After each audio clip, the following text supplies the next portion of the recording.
Bonjour à tous, mon nom c'est Vincent Grenier, je suis le cofondateur et le CFO de la compagnie EOS Nation. Donc premièrement, merci Émeric pour l'invitation aujourd'hui de vous présenter le projet EOS. C'est vraiment un projet qui me passionne beaucoup là, parce que selon moi, c'est probablement un des seuls qui va être capable d'amener l'adoption à grande échelle de la technologie blockchain. Donc ça fait longtemps qu'on entend parler de la blockchain, mais pourtant l'adoption de masse est toujours pas possible dû au manque de performance là, et le coût élevé des blockchains actuels. Donc, pour cette raison-là, ben moi, je me suis impliqué là, depuis 2018 là, dans la blockchain iOS en fondant EOS Nation avec 6 partenaires. Euh, donc, je vais donc commencer la présentation. Alors, on est qui? EOS Nation. Ben, on est des producteurs de blocs sur le réseau EOS. Donc, des producteurs de blocs, c'est similaire à être un mineur sur le réseau Bitcoin. Par contre, la façon qu'on arrive à un consensus sur l'état de la base de données est différente, ce qui fait que ça procure plus de performance et ça coûte beaucoup moins cher là, pour l'écosystème. Donc, notre rôle principal à nous, c'est de valider et de sécuriser le réseau, de valider les transactions avec des serveurs redondants dans plusieurs centres de données. Et notre deuxième rôle, ben, c'est de redonner de la valeur à l'écosystème de différentes façons. Donc, on essaie de favoriser l'adoption de EOS là, dans l'écosystème et sur la planète. Donc, sur EOS Nation, on est composé de 7 membres fondateurs, mais on a aussi 11 employés ou sous-traitants. On a un groupe d'ambassadeurs dans environ 10 pays différents. Et on travaille en favorisant l'adoption, en créant beaucoup d'outils open source, de code open source. On s'implique dans plusieurs projets. On éduque la communauté. On a hosté ou on a participé à environ 200 événements durant les 3 dernières années. On partage beaucoup de contenu, donc je vous invite à regarder le EOS Hot Sauce sur YouTube. On fait aussi des articles qui résument là, les nouvelles de la semaine. Sinon, c'est ça, on s'engage dans plein de projets open source. Là, je vous invite à regarder notre site web eosnation.io pour voir les différents outils qu'on a travaillé dessus. Et on collabore également avec plusieurs universités là, sur des projets de fin d'études ou des projets de recherche. Donc, on avait 14 étudiants de l'Université Sherbrooke l'année passée qui ont travaillé sur deux projets. On a aussi 5 étudiants de la Polytechnique là, qui ont créé là, un projet durant les derniers mois. Donc, si jamais vous avez des projets étudiants, jamais vous avez des idées ou des projets de recherche, ben, n'hésitez pas à nous contacter. Ça va nous faire plaisir de vous épauler là-dedans. Puis c'est toujours intéressant, là, quand on est étudiant, de pouvoir travailler sur des technologies à la fine pointe comme ça. Donc, pourquoi est-ce qu'on a besoin des protocoles blockchain? Je vais expliquer ça aujourd'hui. Donc, les crypto-monnaies, c'est vraiment révolutionnaire parce que ça permet à tout le monde de transiger de pair à pair sans avoir besoin d'une troisième partie centralisée. Donc, les crypto-monnaies, ils sont décentralisées. Donc, c'est presque impossible à aller changer, à faire des modifications. Donc, Bitcoin, vous le connaissez tous, c'est le premier, mais c'est loin d'être le dernier. Donc, il y en a tout plein de crypto-monnaies maintenant.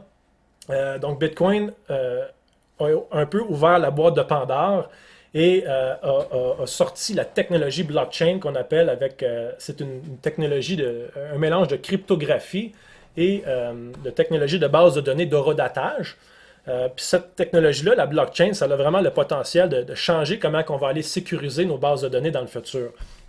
Donc, Bitcoin, comme vous savez, ben, c'est conçu et c'est perçu comme une réserve de valeur numérique, un peu comme un hedge contre le système financier actuel.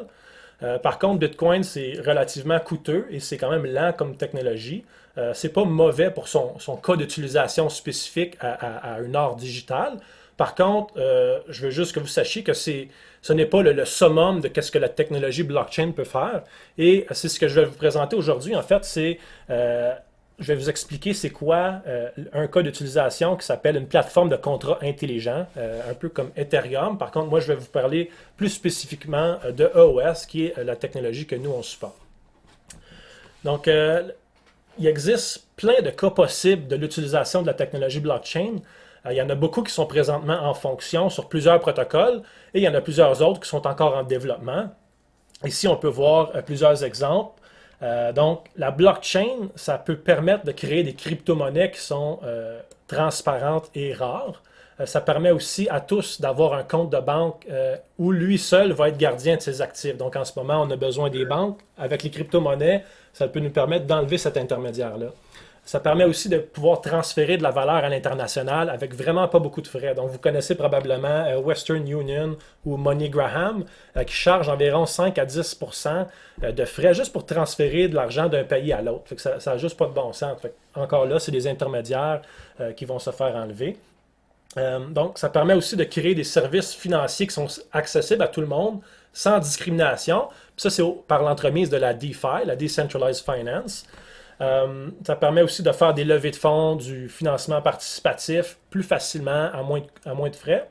Ça permet également de générer des microtransactions qui vont permettre des nouvelles façons de monétiser du contenu ou des services. Donc présentement, Mastercard, Visa, PayPal, ça va coûter, on va dire, 30 cents la transaction plus 2% ou quelque chose comme ça. Donc c'est impossible de faire des transactions de 5 cents, par exemple, sur Internet. Donc avec la technologie blockchain, on est capable maintenant de venir faire des microtransactions. Ensuite, ça permet aussi de tokeniser des actifs. Donc on peut tokeniser de l'immobilier, des œuvres d'art. Ça permet aussi pour la première fois de créer une identité digitale qui est sécuritaire et souveraine, qui va par la suite nous permettre de s'auto-gouverner et de voter en ligne, de sécuriser nos données personnelles, nos données médicales. Ça permet aussi de faciliter le transfert de titres, d'un héritage des actifs plus facilement ou, comme notre collègue l'a mentionné tantôt, là, de transférer des titres de propriété comme de l'immobilier ou des terrains. Sinon, ben, ça permet aussi d'augmenter l'efficacité de plusieurs processus, dont la gestion de la chaîne d'approvisionnement. Ça va être souvent par l'entremise des contrats intelligents. Fait que ça, c'est des exemples qui sont les plus connus, les plus populaires, mais il y en a plein d'autres. Il y en a des centaines et des milliers de cas d'utilisation possibles. Par contre, malgré qu'on entend parler de tous ces cas possibles-là, ben, ils ne sont toujours pas utilisés à grande échelle. Puis la raison, ben, c'est parce que les blockchains actuelles sont assez lentes et les frais de transaction sont trop élevés. Donc, on a besoin d'avancer la technologie, mais on est vraiment proche d'y arriver. Alors, maintenant, on va regarder davantage les utilités d'une blockchain publique. Donc, premièrement, ça va permettre de stocker les données de façon immuable puis assurer la résistance à la censure. Ça veut dire qu'une fois que la transaction est envoyée, on ne peut pas la changer, c'est impossible. Donc, la seule façon d'aller changer l'état de la base de données, c'est d'insérer une nouvelle transaction qui va faire le changement. Et là, on peut voir l'historique de la transaction et voir que ça a été modifié. Ça assure également la transparence et la traçabilité des transactions de façon permanente, ce qui va aller faciliter l'audit des transactions, puis aussi assurer l'authenticité puis l'origine de la transaction. Donc ça, c'est les deux grands avantages d'une blockchain par rapport aux bases de données traditionnelles. La blockchain, ça permet aussi d'aller automatiser puis augmenter l'efficacité de plein de processus, comme j'ai dit tantôt, souvent par l'utilisation de contrats intelligents. Puis finalement, ben, ça va assurer la sécurité des données parce que c'est basé sur des réseaux qui sont décentralisés, puis ça utilise une technologie de blockchain, en fait, qui est basée sur la cryptographie. Donc tout ça, c'est super secure. Maintenant qu'on a fait un petit survol de la technologie blockchain, on va voir un peu les principaux types de crypto-monnaies. Donc, premièrement, on retrouve Bitcoin, Litecoin, Dogecoin, Bitcoin Cash. Tu sais, ça, c'est vraiment des crypto-monnaies de première génération qui servent à transférer de la valeur. Puis leur valeur à ces crypto-monnaies-là, ben, ça va être basé sur la loi de Metcalfe, c'est-à-dire le nombre d'utilisateurs qui utilisent ça, tu sais, son branding, sa sécurité. Par la suite, on a les stablecoins et les CBDC, les Central Bank Digital Currency. Ça, en fait, ce que c'est que c'est de l'argent fiduciaire sur une infrastructure blockchain. Donc, par exemple, des stablecoins, on a le USDC, USDT, on en a aussi, je pense, le USDB. Et pour un CBDC, on voit déjà là que le yuan digital est en conception et en utilisation en Chine. Donc, c'est juste une question de temps là, avant que tous les gouvernements aient leur propre CBDC et qu'on puisse transiger là, dans des commerces avec ça, payer automatiquement nos taxes, nos impôts.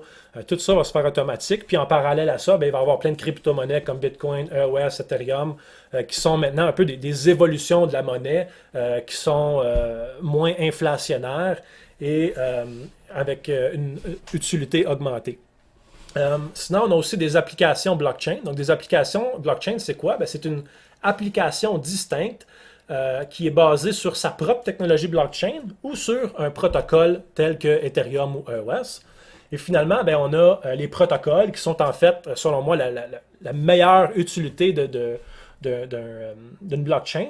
En fait, des protocoles comme EOS et Ethereum, ben, c'est des systèmes d'exploitation blockchain. Voyez-le un peu comme un Windows, mais pour la blockchain. Donc, si jamais tu veux créer Microsoft Excel, tu ne veux pas avoir à créer Windows. Tu veux juste te focuser sur ton logiciel qui est Excel. Tu ne veux pas avoir à recréer le Windows au complet, le système d'exploitation. Donc, c'est ça, ça sert des protocoles blockchain, c'est de pouvoir faciliter le déploiement d'applications blockchain et d'accueillir plusieurs applications et services pour l'écosystème et le protocole.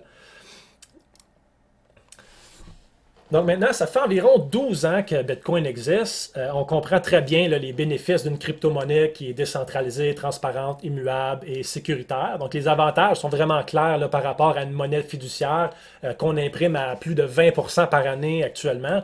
Donc je ne sais pas si vous savez, mais 75% de l'argent américain a été créé depuis la création de Bitcoin. Donc, on imprime l'argent là, à vitesse grand V. Là. Donc, on voit tous maintenant le bénéfice d'une monnaie digitale, d'une crypto-monnaie. Par contre, c'est ça, dans l'industrie, il y a encore plein de monde qui comprennent la crypto-monnaie, mais qui ne comprennent pas le besoin pour une plateforme de contrat intelligent. Il y a encore des gens qui sont maximalistes, qui pensent juste à Bitcoin et qui ne voient pas l'utilité d'une plateforme de contrat intelligent. Donc, c'est ça que je veux vous parler aujourd'hui. Donc, ici, je vais vous expliquer un peu c'est quoi le problème et le besoin.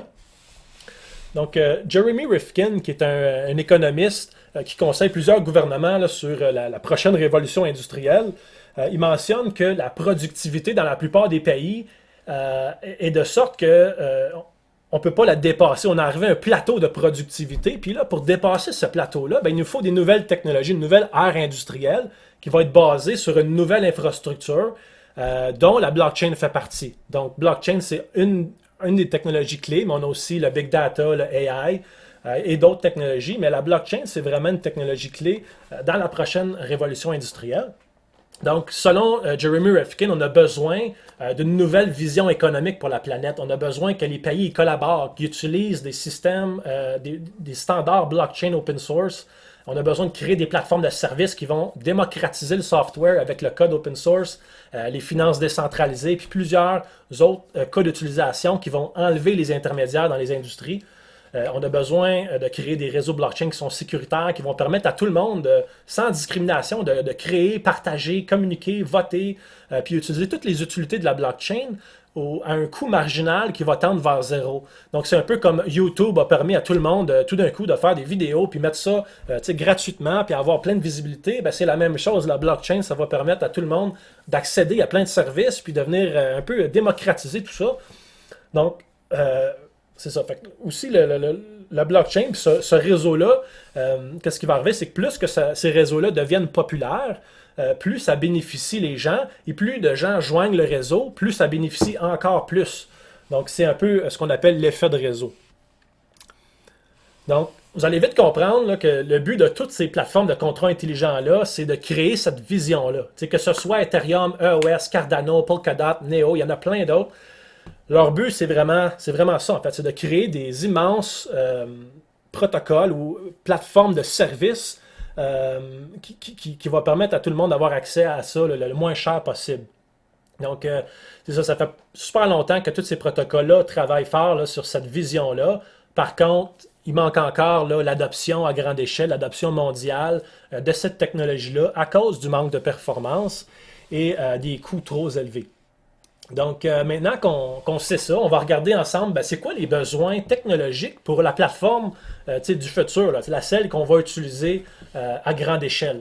Donc, c'est super important de comprendre ces besoins-là, parce que si jamais la plateforme ne respecte pas ces besoins-là, les utilisateurs et les développeurs, eux, ils n'accepteront pas d'utiliser des plateformes ou des services où l'expérience de l'utilisateur est pire qu'en ce moment. Donc, les gens... c'est comme en ce moment, on est habitué à l'Internet, ça va vite, mais si jamais tu utilises un Internet super lente, ben, il n'y a pas grand gens qui vont transférer un Internet lente si jamais, même si c'est plus sécuritaire, si jamais il y a un lag quand tu vas cliquer sur des boutons, tu sais. Donc, le réseau, il doit permettre de faire le plus de transactions possible, instantanées, par seconde, et à un coût le plus proche de la gratuité. Donc, c'est ça que les applications et les utilisateurs demandent. Le réseau également doit utiliser le moins d'énergie possible, parce que dans le fond, il doit avoir le moins de coûts pour l'écosystème. Et ça doit aussi facilement s'intégrer dans nos systèmes d'aujourd'hui, donc au travers l'interopérabilité. Ça doit être aussi un réseau qui est flexible, donc facile à upgrader. Par contre, juste de façon positive. Donc les réseaux doivent être comme invincibles contre les attaques, mais facile d'upgrader quand il y a des bugs ou quand on veut faire une amélioration au protocole. Donc maintenant qu'on comprend le besoin pour une plateforme de contrat intelligent, on va regarder ensemble les différentes caractéristiques du projet EOS qui vont composer son fondamental. Donc EOS, c'est une plateforme de contrat intelligent. C'est un système d'exploitation blockchain qui va permettre à tout le monde de créer des applications sur cette technologie-là sans avoir à se soucier de la technologie blockchain. Donc, ils font juste se focusser sur leur site Internet, leur application spécifique. Donc, on va regarder en détail quelques-unes des caractéristiques de EOS qui composent son fondamental. On va aussi analyser le coût relié au projet, à son utilisation. On va regarder sa gouvernance, la sécurité du protocole, son développement, la décentralisation et tout le tralala. Donc, avant d'investir dans un projet ou avant de bâtir une application sur un protocole blockchain, c'est important d'aller analyser l'équipe et les gens qui sont derrière le protocole parce qu'on veut s'assurer, premièrement, qu'il y ait l'expertise et aussi qu'il y ait les ressources et les connaissances et les relations de façon à ce qu'ils soient capables d'amener à terme la vision qu'ils nous promettent. Fait que ça, c'est super important.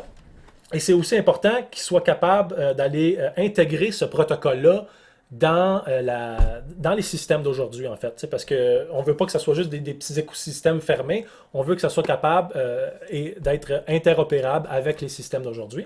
Donc, la compagnie qui a créé EOS, ça s'appelle Block One. Donc, Block One ont plus de 300 employés qui sont situés à Hong Kong, en Virginie et à Washington aux États-Unis. Donc, on va regarder vraiment rapidement chacun des membres. Je vais aller super vite. Le but, c'est pas d'aller en détail sur chacune de leurs bios, mais c'est juste de vous montrer leur expertise bancaire surtout. Et leur expertise, surtout ça, surtout l'expertise bancaire et l'expertise blockchain qui provient de Dan Larimer. Puis cette expertise-là va vous démontrer qu'ils sont capables de livrer qu'est-ce qu'ils promettent. Donc, premièrement, Brandon Blummer, qui est le CEO de Block One et un des cofondateurs. Brandon Blummer, ça fait depuis qu'il a 17 ans qu'il crée des entreprises dans le domaine digital. Il a commencé par des entreprises dans le domaine du gaming et par la suite, il est allé créer OK.com et II5, qui sont des entreprises dans le domaine de l'immobilier. Ensuite de ça, Daniel Larimer, c'était le CTO de Block One jusqu'à récemment. Donc, Dan Larimer, c'est vraiment un génie de la technologie blockchain. Il mine du Bitcoin depuis que ça vaut 50 cents en 2009. Il est investi à temps plein dans cet écosystème-là de la crypto-monnaie depuis 2010. C'est lui qui a créé la première plateforme d'échange décentralisée qui s'appelle BitShares, qui était aussi la blockchain la plus performante dans ce temps-là. Par la suite, il a créé Steemit, qui était la première plateforme de réseaux sociaux sur une blockchain, et aussi la première plateforme blockchain qui n'avait pas de frais de transaction. Puis en inventant BitShares, il a également inventé une nouvelle algorithme de consensus qu'on appelle DPoS, Delegated Proof of Stake. En français, c'est la preuve d'enjeu délégué. Donc, comme vous pouvez voir, c'est vraiment quelqu'un qui crée beaucoup et il a extrêmement beaucoup d'expérience. Donc, vous avez probablement déjà entendu des développeurs qui ont créé un projet blockchain, mais 3 projets blockchain qui ont chacun valu plus qu'1 milliard, il y a juste Dan Larimer qui a fait ça. Donc, c'est vraiment probablement le pionnier de la blockchain. Il écrit également plusieurs blogs. Là, vous pouvez aller voir son Medium. Il y a aussi un blog sur Hive et Steemit. Il a écrit plein d'articles super intéressants. Il a aussi écrit un livre dernièrement qui s'appelle euh, More Equal Animal, quelque chose comme ça, sur comme la gouvernance, puis comment qu'on devrait se gouverner en tant qu'être humain, là, des nouvelles façons de faire. Il essaie vraiment d'aller créer des applications qui vont apporter plus de liberté là, au peuple. C'est vraiment quelqu'un de super intelligent puis avec une belle vision. Ensuite, Andrew Bliss, qui s'occupe de la stratégie chez Block One, ben lui, on peut voir qu'il était le CFO là, chez EE5 avec Brandon Blummer dans le passé. Ensuite, Ted Cahill, qui était le Corporate Vice President de Microsoft. Il a aussi été président chez AOL, vice-président de Bank of America. Steve Ellis, le CFO, qui s'occupe des finances chez Block One. Il était également un Executive General Manager chez Commonwealth Bank of Australia. Il a également travaillé chez Crédit Suisse. On a Alex Erasmus qui s'occupe de toute la côté légale chez Block One. Dans le passé, il était un partenaire là, chez Clifford Chance, qui est une des plus grosses firmes de légal au monde. Et dans cette firme-là, il s'occupait là, de tout le groupe des institutions financières. Donc, côté légal et institutions financières, il y a une extrêmement grosse expertise. Puis on peut le voir d'ailleurs avec la SEC avait envoyé là, en tout cas, il avait envoyé une pénalité à Block One de comme 23 millions de dollars pour leur ICO qu'ils ont fait. Et la façon que Block One s'est défendu là-dedans, c'était d'une ingéniosité incroyable. Ils sont vraiment bons là, de ce côté-là. Puis c'est super important d'être bon du côté légal parce que dans le fond, c'est important que la crypto-monnaie ne soit pas considérée comme une valeur mobilière. On peut le voir dernièrement avec XRP. Il y a beaucoup d'actions du côté légal. Il y a des gens qui disent que c'est un security, là, une valeur mobilière. Puis ça, c'est important que ça n'arrive pas pour EOS. Et Block One ont tous pris les précautions pour ça. Puis c'est justement là, à cause de cette personne-là et du reste de l'équipe de Block One qui ont une super grosse expertise là-dedans. Ensuite, on peut voir James Mendez, qui était le Managing Director des ressources humaines à Citibank. Donc encore là, beaucoup d'expérience bancaire. Maintenant, Eddie Schwartz, qui est un pionnier aux États-Unis dans le monde de la cybersécurité. Donc, il a travaillé chez Dark Matter, White Hops, Verizon. Il a également été sur des comités là, de l'industrie bancaire sur la sécurité informatique. Donc, encore là, une extrêmement haute expertise là, sur la cybersécurité. Ici, on a un autre monsieur, Kokue Gyoyan. En fait, lui, il a juste travaillé. Là, il était président chez EE5, l'ancienne entreprise de Brandon Blummer. Et dans le passé, il était un investment banker là, à CLSA. Donc, encore là, beaucoup d'expérience bancaire. Rob Jesudazum, qui est maintenant le senior advisor. Dans le passé, il était le président de Block One. Et il était le CFO de Commonwealth Bank of Australia. Il a travaillé chez Crédit Suisse, JP Morgan, Barclays, GE Capital. Donc encore là, beaucoup d'expérience bancaire. Et Michael Alexander, qui était le CEO de EOS VC. Il est maintenant rendu un senior advisor chez Block One. Il a travaillé pour CEO là, de Jefferies Asia, qui est un méchant grosse entreprise aussi. Il a travaillé également là, chez JP Morgan, Deutsche Bank. Donc encore là, beaucoup d'expérience bancaire. Et tout récemment, un nouveau membre de chez Block One en tant que Senior Advisor, Martin Chavez. Dans le passé, Martin Chavez était un partenaire chez Goldman Sachs et CEO et CFO également. Là. Il y a eu plusieurs postes. Et ce qui est intéressant de Martin Chavez, c'est qu'il a beaucoup d'expérience technique. Donc, il était le CTO et le cofondateur de Quorum Software. Et c'est un des pionniers, je vous dirais, à Wall Street, qui a transformé Wall Street d'une business de trading à une business de trading logiciel. T'sais, on a vraiment augmenté la technologie et amené beaucoup de trading là, sur des softwares là, chez Goldman Sachs. Donc, là, on a fait le tour de l'équipe de Block One. Donc, comme vous pouvez voir, les cadres, ils ont extrêmement beaucoup d'expérience dans le niveau bancaire. Donc, moi, je pense que cette équipe-là, c'est certain qu'ils sont capables de créer quelque chose d'extrêmement imposant, là, quelque chose qui va être capable de s'intégrer dans notre société. Donc, on voit qu'ils ont l'expertise, probablement aussi les relations, et ils ont surtout l'argent là, avec les milliards de dollars que Block One ont récoltés. Donc, on va regarder maintenant la communauté derrière EOS. Donc, premièrement, il y a Block One que je viens de présenter, qui sont les créateurs du logiciel EOS.io, qui est derrière la blockchain EOS. Ensuite de ça, on a plus de 200 producteurs de blocs là, qui sont décentralisés sur la planète. Les trois principaux qui sont situés au Canada, ben, on a EOS Nation, qui est notre équipe. On a aussi EOS Titan et EOS Café qui sont situés en Alberta. EOS Titan sont situés à Montréal. Et une autre équipe super importante, c'est Defuse. Defuse, c'est le plus gros provider là, de API pour les applications qui se bâtissent sur EOS. C'est un peu comme le Infura de Ethereum. Bref, c'est une super bonne équipe. Ils ont beaucoup de budget, sont en train de bâtir des solutions extrêmement puissantes. On fait affaire avec Defuse en partenariat pour un certain projet et c'est super le fun de les avoir là, dans l'écosystème. Il y a également plus de 600 applications qui sont basées sur EOS, tant des applications de finances décentralisées, des plateformes d'échange décentralisées, 100% sur la chaîne. Donc ça, on ne voit pas ça dans les autres écosystèmes. C'est trop cher et c'est trop lent. Par contre, sur EOS, il y a vraiment des plateformes d'échange décentralisées, 100% sur la chaîne. Il y a aussi beaucoup de jeux, donc environ 60 à 75% de toutes les games blockchain qui sont 100% on-chain sont basées sur EOS. En fait, 75% de l'activité de gaming blockchain est sur EOS présentement. On a également beaucoup de NFT. Il y en a beaucoup qui ont démarré sur la blockchain Wax, qui est un peu un fork de EOS, mais maintenant, tout ce qui se bâtit sur Wax est en train de migrer vers EOS également. Donc, on a beaucoup d'expertise au niveau des NFT. Puis la raison, c'est simple, c'est parce que les NFT, des fois, ça peut valoir cher, mais aussi ça peut ne valoir pas cher. Fait que 2, 3 $, 5 $, 20 $. Et c'est intéressant d'avoir des NFT qui sont basés sur une technologie où ça coûte pas cher. Fait que tu ne veux pas transférer un billet NFT pour un événement, puis que le billet il est 20$, mais ça te coûte 10$ transférer le billet. Ça fait pas de sens. Fait qu'il y a plusieurs use cases possibles sur EOS qui ne sont pas possibles ailleurs, là, dû aux frais de transaction. Il y a également plusieurs des casinos en ligne, plein d'applications, que ce soit des applications de business ou de gaming ou quoi que ce soit. Et sinon, environ 60% de la communauté est en Asie. Donc, EOS est coté numéro 1, la blockchain numéro 1, la technologie numéro 1 en Chine depuis environ 2-3 ans. Et la communauté en Chine est immense. On n'entend pas beaucoup parler de ça parce que la Chine, elle n'utilise pas vraiment Facebook. Ils sont toutes barrées là, dans la plupart des applications que nous, on connaît. Donc, ils sont sur Baidu puis plein d'autres plateformes comme ça. Mais la communauté en Chine est vraiment, vraiment vivante. Ensuite, on va regarder là, le jeton EOS puis sa distribution initiale.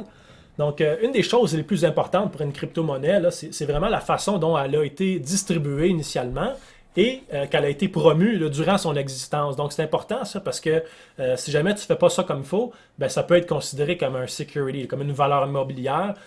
Donc, ça, c'est super important. L'autre chose qui est importante d'une levée de fonds ou d'un ICO, c'est comment est-ce que tu as distribué ça. Fait que si jamais tu fais un ICO puis tu récoltes 20 millions de dollars pendant 20 minutes, tu as tout vendu, oublie ça. Tu as quelqu'un qui a acheté genre 10%. Tu as peut-être quelqu'un qui a acheté 10% de ton projet pour des peanuts, pour je sais pas moi, 2 millions de dollars.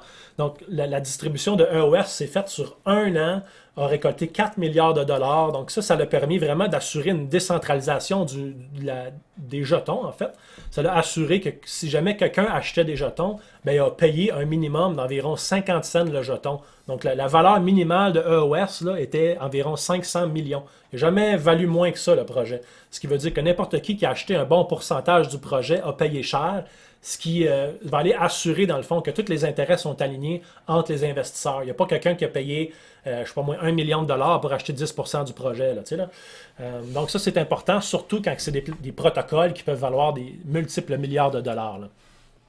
Sinon, si on regarde maintenant le jeton EOS, qu'est-ce que ça représente? C'est un peu comme une crypto-monnaie comme Bitcoin. Par contre, vu que c'est une plateforme de contrat intelligent, il y a des utilités additionnelles. Puis aussi, vu que c'est basé sur Delegated Proof of Stake, un différent algorithme de consensus, il y a aussi une façon de voter avec tes jetons. Et aussi, dans le fond, les jetons, dans le fond, 1% des jetons EOS, ça représente 1% du pouvoir de vote dans l'écosystème. Donc, chaque personne peut voter pour 30 producteurs de blocs différents et les top 21 qui vont être choisis par le réseau, c'est eux qui vont transiger, qui vont gérer tout le protocole, en fait. Et 1% des jetons, ça représente aussi 1% de la capacité de transaction du réseau. Donc, les gens qui détiennent des jetons EOS, ils peuvent transiger gratuitement on va dire presque à l'infini. Je veux dire, tu appartiens 1% des jetons, mais tu as 1% de la capacité du réseau à l'infini. Donc, et si tu n'utilises pas ces transactions-là, ben, tu peux mettre tes jetons dans ce qu'on appelle le Resource Exchange, le REX, et aller chercher un revenu passif sur tes jetons. Donc, c'est un peu comme de l'immobilier digital d'un écosystème blockchain. Donc, si jamais tu ne l'utilises pas, ben, tu peux aller les louer et gagner un revenu passif. Donc, ça, c'est super intéressant. Maintenant, on va regarder la gouvernance et le consensus sur la blockchain EOS. Donc, dans les crypto-monnaies qui utilisent un algorithme, le Proof of Work, ben, les mineurs, ils vont aller voter avec leur puissance de calcul, avec leur hardware physique, pour un pool de minage. Tandis que dans Delegated Proof of Stake, il n'y a pas de mineurs, c'est plutôt des investisseurs avec comme, les jetons EOS qui vont aller voter pour 30 producteurs de blocs de leur choix. Puis les producteurs de blocs, en fait, eux, sont comme des pools de minage. Donc, si jamais on analyse en bas les petits cercles, là, donc vous pouvez voir, par exemple, que Bitcoin et Ethereum également, en fait, là, je pense que ça, c'est pas à jour. Là, il y a peut-être 3-4 pools nécessaires pour aller contrôler 51% du pouvoir de la base de données. Donc, ça, c'est super important. Donc, ouais, c'est ça. Fait que, tandis que dans EOS, c'est les jetons qui vont aller mettre au pouvoir les producteurs de blocs. Et c'est pas 51% que ça prend de consensus, c'est 71%. Donc 2 tiers plus 1. Ce qui fait que ça nécessite 15 producteurs de blocs sur 21 pour aller apporter une modification ou une amélioration au réseau. Ce qui fait que c'est quand même très décentralisé.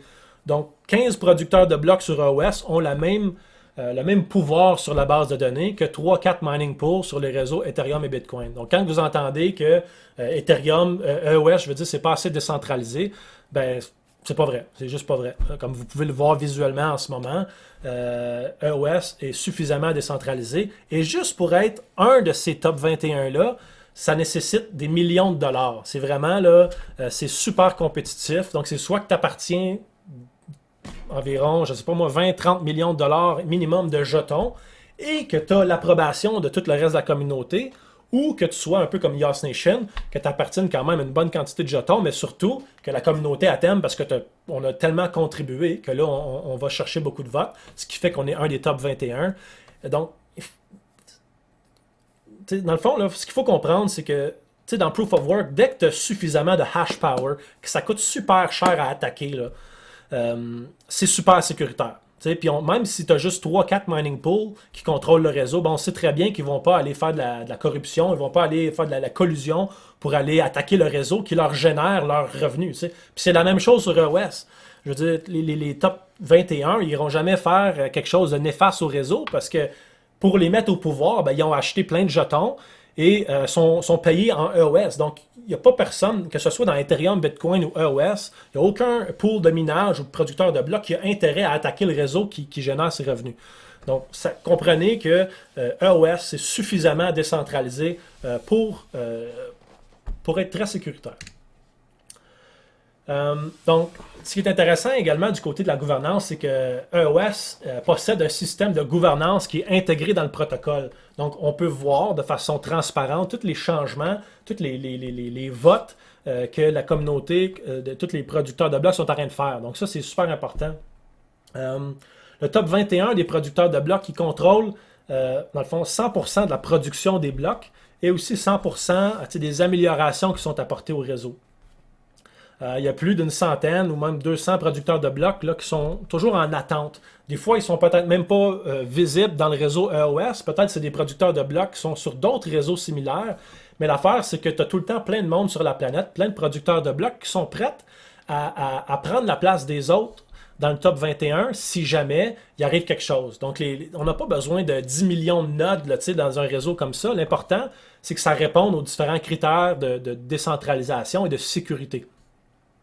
Ah oui, c'est ça. Donc, ici, vous pouvez voir, là, chacun des producteurs de blocs possède 4,8% du pouvoir maximum. Donc, tu n'as pas un pool, un producteur de blocs qui va contrôler 20% de la puissance du réseau.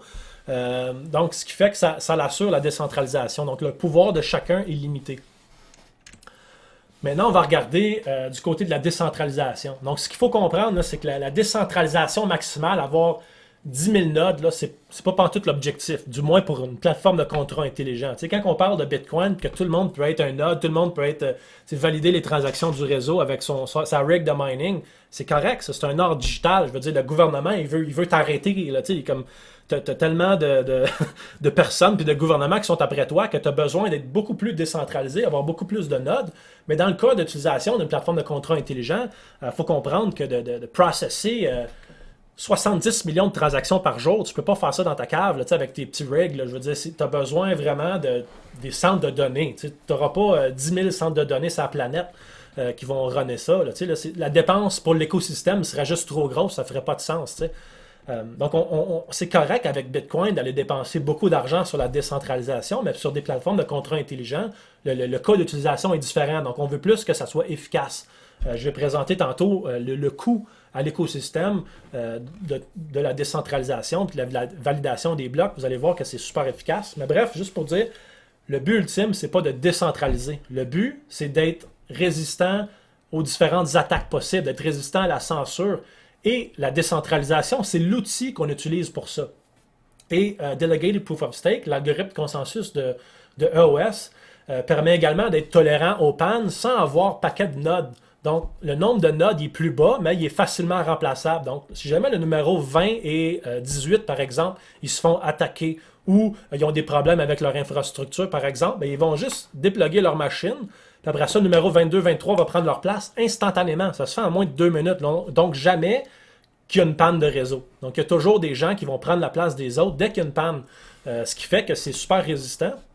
L'autre chose, il faut être résistant aux attaques. Donc, il n'y a pas de point de défaillance centrale. Donc, vu que c'est décentralisé et non centralisé, il n'y a pas de point de défaillance centrale. Donc, il faut aller attaquer beaucoup plus de producteurs de blocs que de pools de minage. Donc, c'est super sécuritaire. Il faut en attaquer 15 sur 21 pour être capable d'affecter le réseau.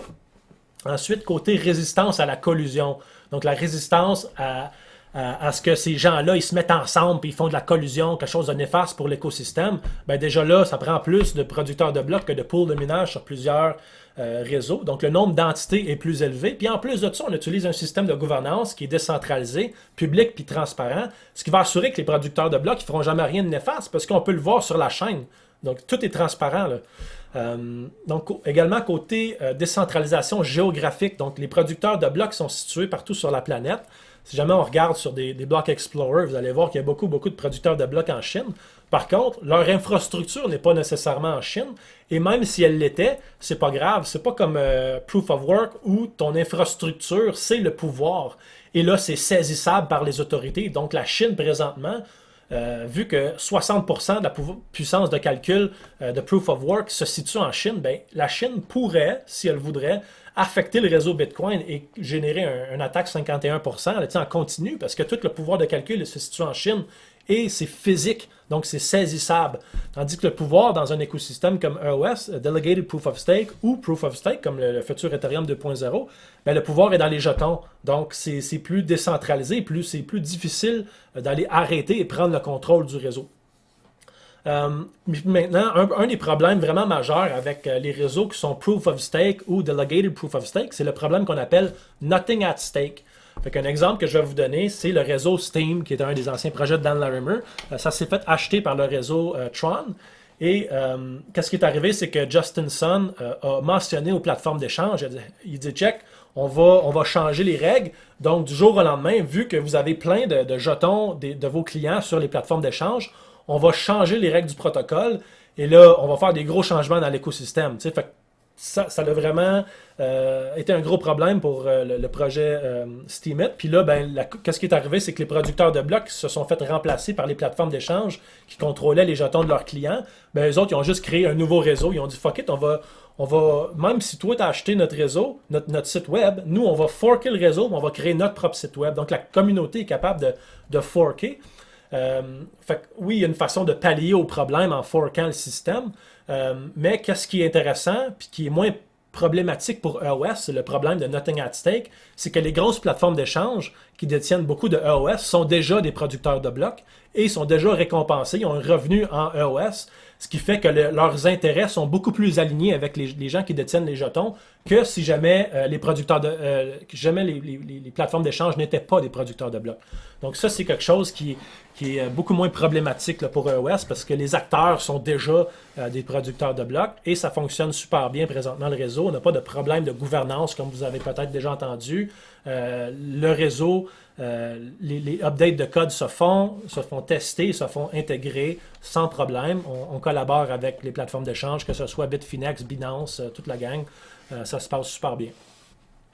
Maintenant, on va regarder côté performance. Donc, qu'est-ce qui est intéressant avec EOS, c'est que les transactions sont gratuites si tu détiens assez de jetons pour faire des transactions gratuites. Si jamais tu ne détiens pas assez de jetons, ben, tu peux aller louer des jetons pendant un mois. Comme par exemple, en ce moment, faire une transaction sur Ethereum, ça peut coûter 5$ ou jusqu'à 100$, dépendamment de la complexité de la transaction. Avec EOS, si jamais tu possèdes quelques jetons, ben, tu peux faire quelques transactions gratuites par jour. Ou tu peux dépenser, on va dire, 25 cents, puis ça va te permettre d'aller louer une capacité de transaction pendant un mois. Fait que ça va te permettre, on va dire, de faire 5, 10, 20 transactions par jour gratuitement. Ce qui fait que ton montant de jetons, il s'écoule beaucoup moins vite, là, parce que les transactions sont plus basses.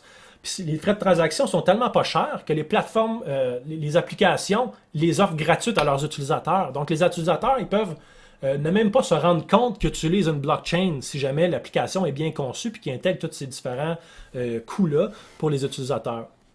L'autre chose qui est super importante, ben, c'est la validation des transactions. Donc, il faut que ça soit rapide.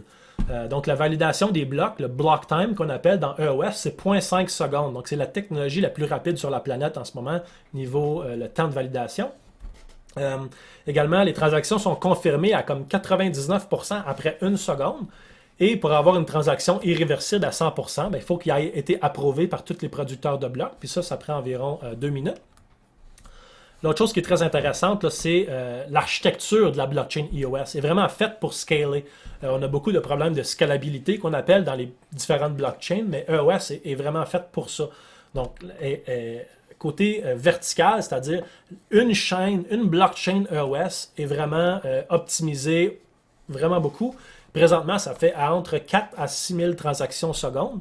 Et ces blockchains-là, plus le temps va avancer, plus ils vont être rapides. Donc, on peut les modifier et les améliorer constamment. Mais dans le futur, qu'est-ce qui s'en vient? C'est ce qu'on appelle le IBC, Inter-Blockchain Communication. Donc, ça va nous permettre de scaler la blockchain de façon horizontale. Donc, on va pouvoir multiplier notre infrastructure, le nombre de serveurs qui va aller sécuriser le réseau. Et là, on va pouvoir multiplier le nombre de blockchains EOS toujours sous un même jeton, ce qui va faire qu'on va pouvoir aller à des millions de transactions secondes. Comme vous pouvez voir en bas à droite, là, présentement, EOS génère environ 60% de toutes les transactions de blockchain publiques au monde. Donc, vous pouvez aller voir ces statistiques-là sur blocktivity.info. Donc, par exemple, Bitcoin doit faire environ 1 million de transactions par jour, Ethereum peut-être 1.5, 1.4. EOS génère environ 65 à 70 millions de transactions par jour de façon constante à tous les jours. Oui, vu que c'est pas cher, ben, les gens ils peuvent même spammer le réseau. Je veux dire, les gens ils utilisent des bots. Pourquoi? Ben, parce que c'est possible de le faire profitablement. Donc, personne ne peut contrôler qu'est-ce que les utilisateurs vont faire sur le réseau. Et là, maintenant, vu que c'est tellement pas cher et c'est performant, ben, les gens essaient d'utiliser le plus de capacité possible du réseau. Tu sais. Donc, maintenant, on va regarder la rapidité. Donc, pensez que vous êtes dans une application, là, blockchain, puis que là, tu cliques sur un piton, puis là, tu attends que la prochaine page apparaisse ou tu attends que ton paiement il se confirme. Ben, vous allez voir que l'expérience utilisateur, c'est extrêmement important. Donc là, je vais cliquer dans une seconde. Vous allez voir 1, 2, 3. Donc, vous pouvez voir que 0.5 secondes, c'est excellent pour l'expérience utilisateur. 1.5, c'est acceptable. 3 secondes, c'est quand même correct. Mais 10-15 secondes, puis là, ça, c'est quand même des vieilles données. Là. Ethereum est encore à 15 secondes. Cardano aussi, je crois. Neo, pas sûr. Mais j'aurais pu aussi rajouter Lisk, qui serait, je pense, à 6... pas Lisk, excusez-moi, Polkadot, qui est 6 secondes. Donc encore là, c'est trop lent quand tu veux bâtir des applications comme des plateformes de réseaux sociaux ou des choses comme ça. Tu cliques le petit cœur, puis là, ça prend 6 secondes avant que ça apparaisse. Non, ça marche pas. Là. Fait qu'il faut que ça soit instantané, pas cher, pour adopter mondialement une technologie comme ça. Maintenant, l'autre chose super importante, c'est quoi le coût de validation et d'utilisation du réseau. Donc ici, j'ai comparé Bitcoin, Ethereum, EOS. J'aurais pu comparer un autre réseau blockchain. Ça ici, c'est Ethereum actuellement. Sachez que Ethereum 2.0 est en développement. Ça devrait être prêt en 2022 ou 2023, dépendamment de comment ils sont rapides. Mais c'est ça. Il y a d'autres blockchains qui sont plus performantes que Ethereum actuellement. Mais je voulais juste montrer les différences là, actuellement. Donc, la capacité de transaction des différents réseaux. Donc, on voit Bitcoin, 1 million de transactions par jour, Ethereum, 1.4, EOS, 70 millions. Le coût moyen de transaction, donc 1$, 5$ gratuit sur iOS.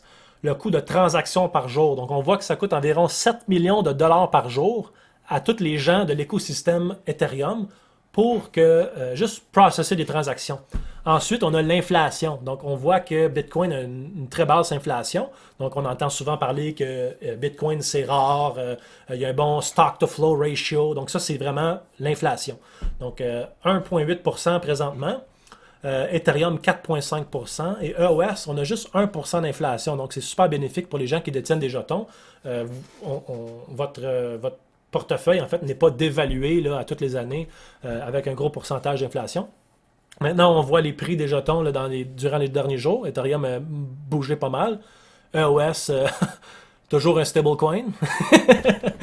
Maintenant, on voit le coût de validation là, des réseaux. Donc, juste le bloc, la validation des blocs. Donc, c'est le token price fois l'inflation. Ça fait 30 millions pour Bitcoin, 18 millions pour Ethereum. Ensuite, si jamais on ajoute le frais de transaction à la validation, on peut voir que Bitcoin, ça coûte 31 millions par jour sécuriser le réseau et processer toutes les transactions. Ethereum, 25 millions, EOS, 84 000. Ça veut dire quoi, ça, ces coûts-là? En fait, ça veut dire que pour que Bitcoin soit capable de monter de 0,0001% de valeur, il faut qu'il y ait minimum 30 240 000 $ par jour qui soient pompés dans l'écosystème de nouvel argent. Donc, c'est extrêmement important, là, les frais. Puis là, quand tu regardes, dans le fond, l'efficacité de ces réseaux-là pour l'écosystème, bien, on prend le nombre de dollars divisé par leur capacité en transaction. Donc, on peut voir que Bitcoin coûte à son écosystème 31,24 $ par transaction. Ethereum 17,85 et EOS 0,0012 $ par transaction. Donc, c'est environ 15 000 fois plus efficace qu'Ethereum actuellement. Pour vous donner un exemple, là, notre entreprise, on a un proxy qui redistribue là, des jetons aux gens qui votent pour nous. On génère environ 90 000 transactions par mois. Donc, si jamais on faisait ça sur Ethereum, là, ça nous coûterait 450 000 $ par mois. C'est ridicule. Là. EOS, ça coûte 100 $ par mois.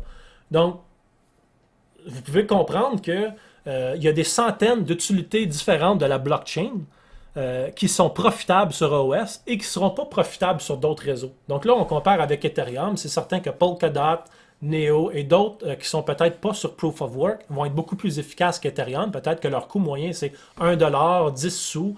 Mais c'est juste pour montrer, dans le fond, l'efficacité là, EOS. 0,0012, c'est incroyablement pas cher. Là.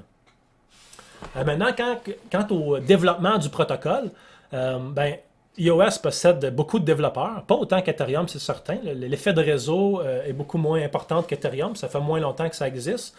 Par contre, il y a extrêmement beaucoup de fonds là, qui backent l'écosystème. Donc, Block One a récolté 4 milliards de dollars, qui vaut maintenant comme 9-10 milliards parce qu'ils ont investi ça dans Bitcoin. Puis cet argent-là va servir au développement de EOS durant les prochaines décennies. Et Block One s'assure de bien là, investir cet argent-là et bien la placer. Donc, ils ont investi dans plusieurs projets, là, environ une cinquantaine de projets différents par l'entremise de EOS VC, qui sert à distribuer environ 1 milliard de dollars de l'argent récolté dans l'écosystème EOS et EOS.io. Sinon, côté de développement, ce qui est bien intéressant, c'est la flexibilité du protocole. Donc, EOS, c'est super facile à faire des changements quand c'est des changements positifs et super difficile à changer ou à attaquer quand c'est des changements négatifs. Donc, c'est ça qui est important pour des plateformes de contrats intelligents. Donc, on doit être capable de continuer d'innover sans cesse. Également, côté développement et code, ben, EOS utilise la mentalité Code Intent is Law et non Code is Law. Ça veut dire que si jamais tu as une application qui utilise des contrats intelligents, puis finalement ça plante, ben les fonds, jamais, il n'y aura pas 150 millions de dollars qui vont être bloqués dans le contrat intelligent. Parce que le contrat intelligent peut être gouverné et décentralisé avec plusieurs acteurs qui peuvent venir faire des changements. Donc ça, c'est super important pour les business là, qui soient capables d'apporter des modifications parce que si jamais tu leur dis ouais, mais peut-être que tu vas avoir 100 millions de dollars qui vont être bloqués dans ton wallet ou dans ton application, puis qu'on ne pourra pas aller les sortir, ben ça se peut qu'ils ne bâtissent pas leur application là-dessus, parce que c'est un grand risque pour les entreprises. Mais qu'est-ce qui est intéressant aussi avec EOS, c'est que tu peux aller vraiment enlever les clés du contrat intelligent qui fait que là, ça devient Code is Law. Donc, tu as l'option de le faire décentraliser ton application et ton contrat intelligent et tu as l'option d'enlever les clés et rendre ça comme Code is Law, immutable complètement. L'autre chose qui est intéressante, ben, c'est le développement puis l'innovation rapide du protocole. Donc, Block One a environ 300 employés, au moins 200 développeurs qui travaillent constamment sur le code. Donc, de notre côté, on va tester le code que Block One vont sortir. Après ça, on envoie nos log files à Block One. Eux autres vont apporter des modifications. Donc, l'innovation puis le développement du code est extrêmement rapide. Puis aussi, quand on a des bugs, comme aujourd'hui, je pense qu'il y avait des petits bugs dans le réseau. Puis Block One était super... il était présent. Dès qu'on leur envoie des affaires, ils sautent là-dessus tout de suite. Puis comme ça n'arrête pas. Là. Ils sont super dédiés à la blockchain EOS Mainnet, malgré que les gens peuvent penser le contraire. Sachez juste qu'ils détiennent 10% des jetons EOS, donc les intérêts sont très bien alignés. Sinon, côté développement du protocole, ben, il y a Diffuse qui est un membre super important, comme je vous ai mentionné, au niveau du API et de plusieurs autres outils. Et également le Chinese BSN, donc le Blockchain Service Network de Chine, qui est supporté par les gouvernements chinois. Leur technologie principale est EOS. Ils veulent même bâtir des réseaux de CBDC basés sur la technologie EOS parce que c'est pas cher, puis c'est facile de créer un peu un système de gouvernance parce que justement EOS a un système de permission intégré directement. Donc comme vous pouvez voir sur l'image à droite, c'est possible de te créer une clé owner, ensuite de ça de te créer une autre paire de clés actives et donner à ta famille ou à des applications ou à ton avocat une clé qui va avoir un certain pouvoir. Puis là, ben, si jamais tes amis, ta famille et ton avocat se mettent ensemble, ben, ils peuvent réactiver ton compte, par exemple. Fait que tu as beaucoup de sécurité et de compliance qui peut être bâti par l'entremise de ce système de permission-là. Donc ça, c'est super intéressant. Puis les gouvernements, puis les entreprises sont vraiment contentes et impressionnées quand on leur parle de ce système de permission intégré-là. Maintenant, juste pour parler de l'évaluation d'un projet, quand on parle d'un contrat intelligent, ben, sa valeur future, ben, ça va être basé sur la performance puis le faible coût. Si jamais on va avoir beaucoup d'utilisateurs, l'utilisation mondiale du protocole, c'est important que ce soit vite et rapide. C'est important aussi que ça soit intégré là, avec les systèmes d'aujourd'hui, puis éventuellement, ben, il va y avoir des couches d'identité digitale. Donc ça, c'est quelque chose qui va s'en venir dans le futur. On a aussi le côté scalabilité puis flexibilité pour innover. Puis on a besoin de répondre aux besoins des utilisateurs et des développeurs, là, et aussi à la réglementation. Donc niveau compliance avec les gouvernements et tout ça. Fait que ça, ces caractéristiques-là sont particulièrement importantes pour une plateforme de contrats intelligents et pour les crypto-monnaies et les protocoles, que ce soit des contrats intelligents aussi ou des affaires comme Bitcoin. Mais l'autre chose qui est vraiment important pour l'adoption là, de la monnaie, ben, c'est qu'il faut que ça ait un bon pouvoir d'achat, une bonne liquidité, beaucoup de confiance, beaucoup de portabilité. Donc ça, c'est des choses que, on va dire, Ethereum et Bitcoin sont comme les kings présentement. Là, ça vaut beaucoup, il y a plein de liquidité, les gens ont confiance. Donc c'est quelque chose que EOS va aller chercher par le temps à cause justement qu'il y a d'autres avantages que ces autres protocoles-là n'ont pas. Donc, en résumé, ben, EOS, c'est le seul qui permet des transactions gratuites, instantanées de contrats intelligents. C'est pas mal le seul qui possède la performance qui est désirée par les utilisateurs et les développeurs. C'est le seul qui a un système de gouvernance 100% sur la chaîne. Il est super flexible, facile à changer positivement. Il est conçu pour scaler, pour l'adoption massive. Là, il détient 60% du marché de toutes les transactions blockchain publiques. Il possède aussi, que je n'ai pas mentionné tantôt, des noms d'utilisateurs. Donc, quand tu m'envoies de l'argent, tu vas l'envoyer à mon compte personnel. Ça ne sera pas 0x12AG, un gros nombre, une grosse adresse alphanumérique. Ça va être, par exemple, Vincent.qc. Fait que les noms d'utilisateurs, ça permet de faciliter là, l'expérience et l'envoi là, des crypto-monnaies. Nos grands-parents d'utiliser des clés publiques, là, c'est pas trop évident. Là. L'autre chose, c'est ça, c'est que ça possède le système de permission dynamique et aussi ça supporte là, les nouveaux protocoles de l'Internet, là, WebAuthn et tout ça, tous les nouveaux protocoles du consortium W3C. Ça supporte tous ces différents protocoles-là et aussi le Apple Secure Enclave. Donc éventuellement, on va pouvoir avoir un peu des portefeuilles digitales, un peu comme des ledgers, mais directement dans ton téléphone. Fait que tout ça, ça s'en vient sur iOS. Donc là, on a parlé pas mal de la technologie. Donc comprenez que la planète, là, on a plein d'industries différentes, que ce soit l'éducation, l'énergie, les données médicales, le marketing, le côté légal, l'enforcement des lois, plein d'industries. Toutes ces industries-là ont des bases de données qui pourraient utiliser les blockchains publics ou aussi les blockchains privés. Puis EOS est une excellente technologie pour aller répondre là, aux besoins de ces entreprises-là au niveau de la blockchain. Donc, ça fait le tour de ma présentation. Donc, on est maintenant à l'heure des questions. J'espère que vous avez apprécié là, la présentation.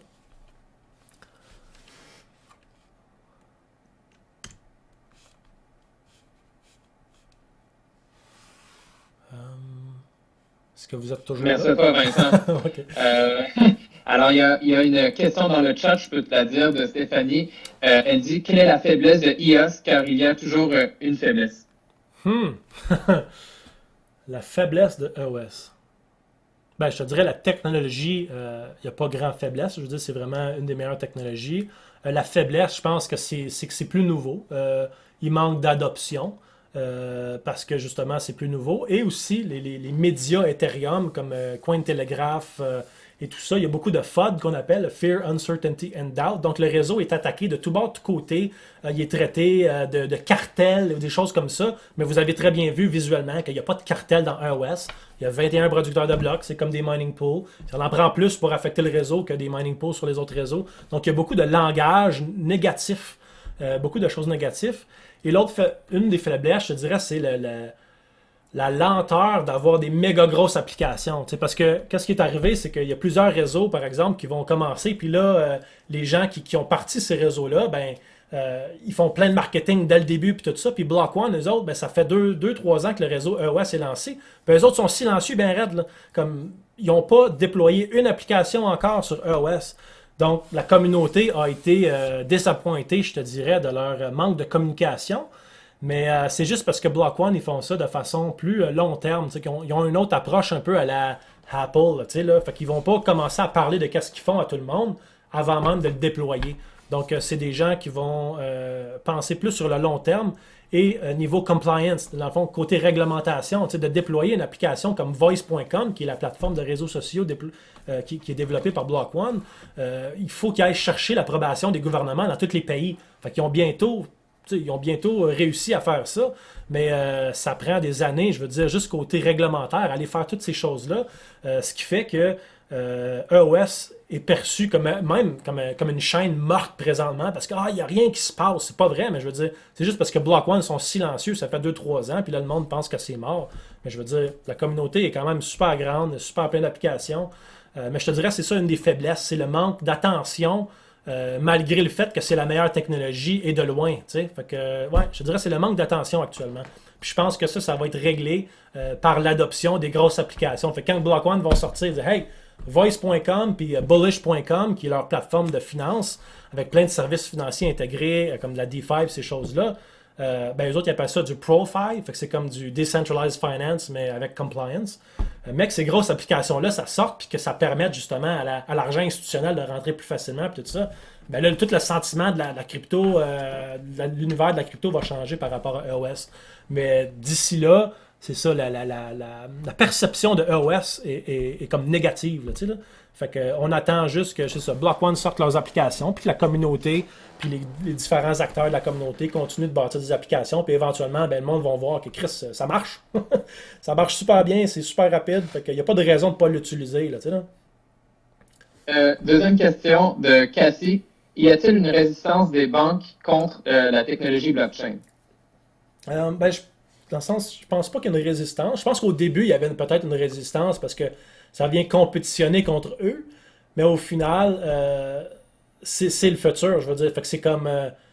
C'est soit que tu laisses ça aller, la blockchain, puis que tu deviens désuet, là, tu sais, comme banque, ou que tu essaies d'intégrer justement ces protocoles-là pour aller diminuer tes coûts d'opération, augmenter ton efficacité. Fait que justement, la compliance, le côté réglementaire, là, tu sais, tout le KYC, AML, ces choses-là, c'est extrêmement exigeant comme processus pour les banques. Puis là, de venir utiliser la technologie blockchain pour automatiser plein de ces processus-là, bien, ça va permettre aux banques justement d'aller diminuer leurs coûts d'opération. Puis l'autre chose, ben, c'est que je pense que EOS, c'est comme la blockchain des banques. Je veux dire, c'est conçu presque pour ça. Là, tu sais. Puis on le voit très bien. Je veux dire, dans le top 21, c'est presque toutes des banques. Je veux dire, c'est pas des banques, c'est des plateformes d'échange, mais c'est la même chose. Je veux dire, c'est les banques du futur. Fait que ce qui va arriver éventuellement, c'est que les banques vont commencer à devenir des custodians d'actifs digitales. Et là, ils vont accepter du EOS, puis éventuellement, ben, ils vont sûrement utiliser les fonds de leurs clients pour devenir eux-mêmes des custodians, des block producers sur EOS, parce qu'ils veulent avoir un peu une opinion dans ce réseau-là qu'ils utilisent. T'sais. Fait qu'on l'a vu dernièrement, il y a eu des nouvelles lois qui ont sorti aux États-Unis qui disent que les banques ont maintenant le droit d'être des custodians, des gardiens des actifs digitales, et ont maintenant le droit d'utiliser les blockchains publiques. Donc, EOS est la blockchain parfaite. C'est pourquoi est-ce que tu utiliserais une blockchain à 10 sous par transaction quand tu peux en utiliser une à 0.0012? Je veux dire, c'est certain que tu veux diminuer tes coûts d'opération tout en ayant une super grande sécurité, ce que EOS procure. Fait que ouais, je pense que les banques ils vont juste finir par joindre le réseau, mais c'est juste qu'ils vont arriver après toutes nous autres. Je veux dire, fait que c'était la même chose. Je pense que c'est. Je sais pas si c'était Michael Saylor qui disait ça ou un autre, mais tu sais, comme, un peu comme ce qu'on a vu avec GameStop, là, mais c'est la même chose. Il y a beaucoup de suppression du prix sur le jeton. Fait que, mec, la tendance revient de bord, ben, ça devrait monter assez rapidement. Fait que si jamais vous l'achetez, je vous dirais, puis que là, vous commencez à faire des gros gains, ben, vendez jamais tout parce que ça pourrait monter bien plus haut que vous pensez. Là, tu sais, là. Ouais. Parfait. Deux questions qui sont quand même en même lien au niveau de la fiscalité au Québec de Christian. Et c'est dans le fond, en fait, si IOS a travaillé pour qu'elle ne soit pas considérée comme une valeur mobilière, est-ce que ça veut dire qu'elle ne sera pas imposable comme les autres cryptos au Canada en partant sur les gains? Et aussi, l'autre question d'à côté, après, je veux connaître sur la fiscalisation pour les crypto-monnaies au Québec, donc les impôts. Oui. Ben, côté comment traiter ça, ben, je vous dirais que Bitcoin n'est pas considéré comme une valeur mobilière. Donc, traitez vos gains en crypto-monnaie comme EOS, comme vous traitez vos gains de Bitcoin. C'est la même chose. Fait que la plupart des comptables qui ont une expertise minimale en crypto-monnaie vont pouvoir bien vous conseiller là-dessus. Je pense que cryptoimpôt.com, sinon, ben, il y a plusieurs comptables maintenant qui commencent à avoir cette expertise-là. Là. Mais ouais, faites juste vous informer sur comment Bitcoin est traité. Les comptables commencent à être assez habitués, là, vu que ça fait comme 12 ans que ça existe. Là. Prochaine question. Comment IOS fera-t-il des profits s'il donne autant d'avantages et comment IOS se voit dans 6 mois, 1 an? OK. Ben, pour ce qui est des profits, ben, tu sais, est-ce que vous parlez des profits pour le token holder ou pour le réseau?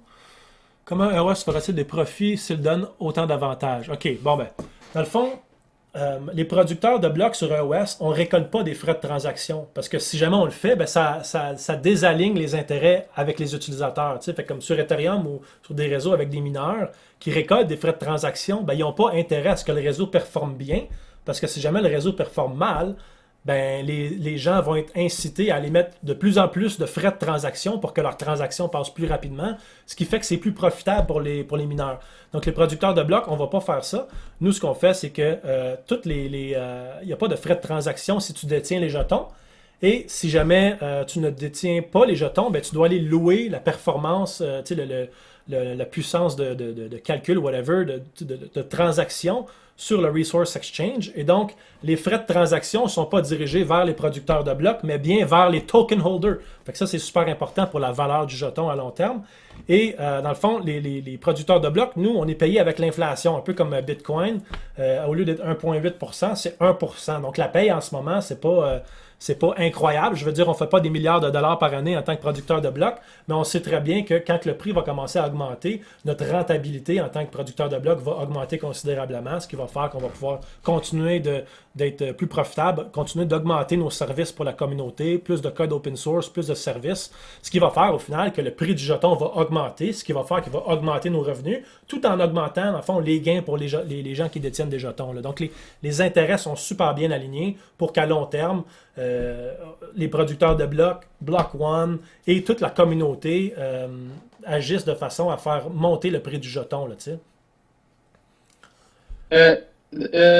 autre question en DGY, dans le fond, tu en avais un peu parlé, mais pour résumer, quels sont en fait au final les autres cryptos, les autres réseaux concurrents à iOS? Ouais. En fait, toutes les plateformes de contrats intelligents qui sont décentralisées puis pas des valeurs mobilières compétitionnent dans un sens avec EOS parce que c'est le même cas d'utilisation. Donc, comme j'ai parlé tantôt, l'objectif d'une plateforme de contrat intelligent, c'est de créer une immense plateforme de services pour la population. Donc, je pense que il y a quand même beaucoup de compétition dans ce domaine-là. Par contre, je pense que EOS répond le mieux aux besoins des utilisateurs et des applications. Fait que les gens, des fois, ils vont. ça me ferait. Les gens, ils vont partager des graphiques d'Ethereum et ils vont dire haha, check, Ethereum, c'est lui qui a généré le plus de frais comme cette année, plus que Bitcoin. C'est comme si c'était une bonne statistique pour la blockchain.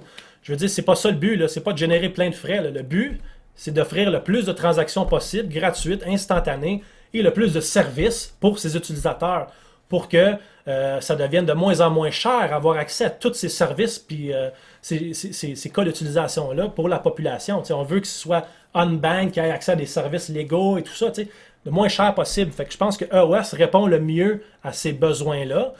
Et quand on le compare à d'autres blockchains qui sont basées sur la même technologie, parce que EOS est basé sur la technologie EOS-IO, mais on a également, par exemple, Wax, Telos, Proton, il y en a plein d'autres différentes.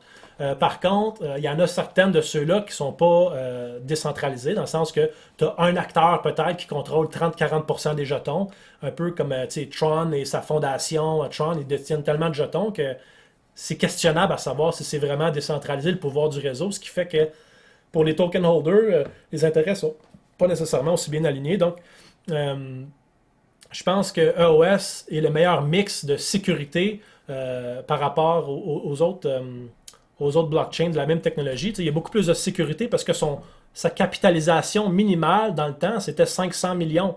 Donc, si jamais on le compare, on va dire, à Telos, que son market cap était de, on va dire, 3 millions à un certain moment donné, on ne peut pas dire que c'est le même niveau de sécurité. Même s'ils peuvent offrir des transactions aussi rapides, peut-être même moins chères, parce qu'il y a moins de demandes, je pense pas que c'est pas dans le même game. Là, je veux dire, la sécurité n'est pas aussi élevée. Là. Fait que, au fil du temps, peut-être que Telos puis d'autres projets comme ça vont gagner plus de notoriété, mais présentement, côté network effect, je vois pas de compétition dans l'écosystème EOS-IO. Sinon, la grosse compétition, je te dirais, c'est Ethereum, parce que c'est là que les développeurs y sont, c'est là que le network effect y est présentement.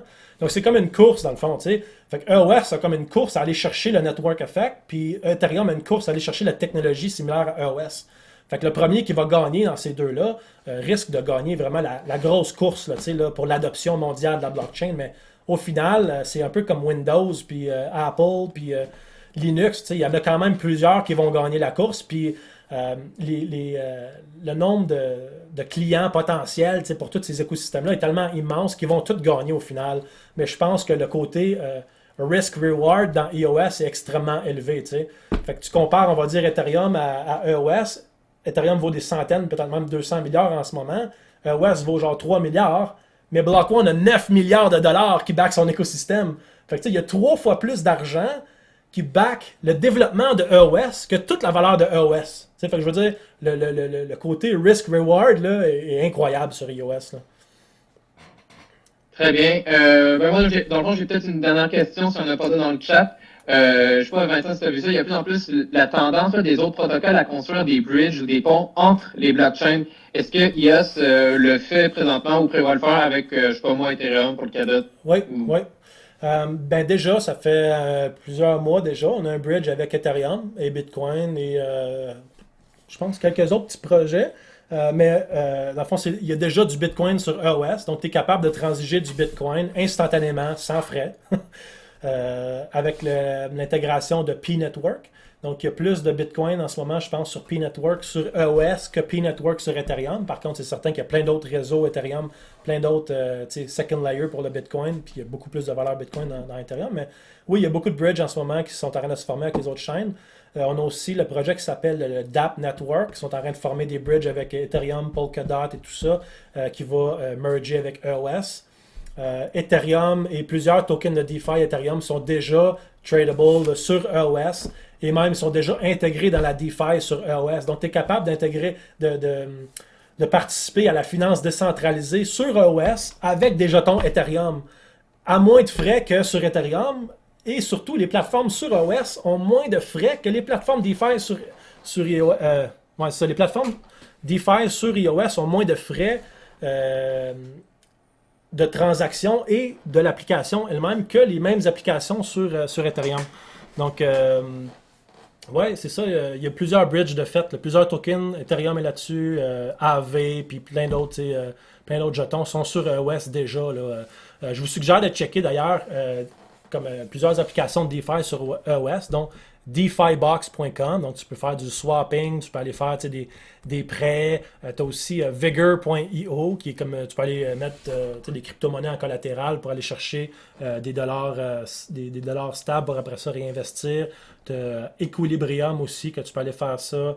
Tu as une plateforme d'échange aussi bien populaire là, qui s'appelle Neodex.io. Fait que ça, c'est différentes plateformes que j'utilise personnellement.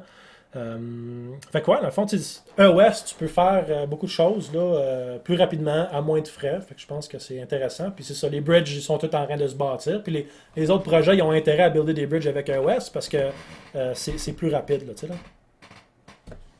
Très bien. Alors, s'il n'y a pas d'autres questions, Karina, je te remercie pour avoir fait l'introduction à FinTech Cadence et introduire le sujet. Vincent, je te remercie pour toute l'exploration de la blockchain IOS. Et dans le fond, c'est ça. Là, nous, c'est la fin de notre troisième webinaire.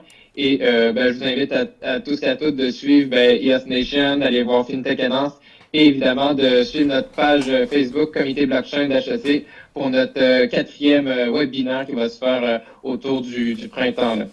Oui, puis je vous invite là, à joindre notre groupe Telegram EOS Nation, à joindre aussi on a aussi une page Facebook.